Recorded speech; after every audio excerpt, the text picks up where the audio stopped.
हे आमचं केसर पीसचे आईस्क्रीम आहे. हे बघा, तुम्ही बघू शकता. आता याला आम्ही फ्रीजमध्ये पूर्ण गार झालेलं आहे. आता आम्ही याला फ्रीजमध्ये ठेवणार आहोत जमण्यासाठी. त्याची रेसिपी एकदम सोपी आहे. आम्ही दूध घेतलं, काही पण तुम्ही फुल क्रीम मिल्क घेऊ शकता. त्याला आम्ही अशा एका भांड्यामध्ये चांगलं उकळवलं. हे चॉकलेट आईस्क्रीमचं आहे आमचं. आणि मग त्याच्यामध्ये केसर, एका वाटीमध्ये केसर घेऊन त्याला चांगलं मिसळून घेतलं. आणि मग ते त्याच्या दुधामध्ये टाकलं. दुधामध्ये पिठी साखर टाकली. मग त्याच्यानंतर एक आम्ही व्हॅनिला एसेन्स क्रीम टाकलेली, म्हणजे लिक्विड टाकलेलं आहे. तुमची इच्छा टाकायची नाही टाकायची. त्याच्यामुळे एक वेगळं फ्लेवर वाटतं आईस्क्रीमला.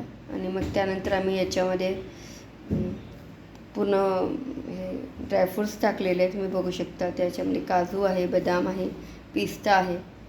अजून तुम्हाला जे टाकायचं तुम्ही टाकू शकता. आणि आम्ही काय त्याला चांगलं उकळून घेतलेलं, चांगलं घट्ट होऊ दिलं त्या दुधाला. अर्धा लिटर दुधामध्ये बनवलेलं आम्ही हे.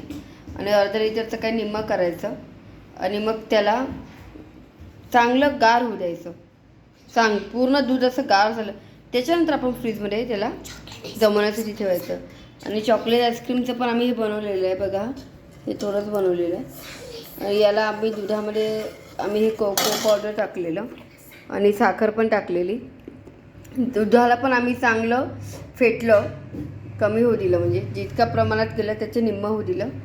आणि आता आम्ही याला पण जमवणार आहोत. याच्यामध्ये काही ड्रायफ्रूट्स टाकायची, म्हणजे तुमची इच्छा तुम्हाला टाकायचं असेल तर. माझ्या मुलीला आवडते म्हणून मी टाकून अजून तुम्ही याच्यात आईस्क्रीम पण टाकू शकता, तुमची मर्जी. तर अशा प्रकारे आमचं आईस्क्रीम बनलेलं आहे. तुम्ही पण आपल्या घरी बनवा आणि मस्त उन्हाळ्याची मजा घ्या आईस्क्रीम. चला, धन्यवाद, बाय.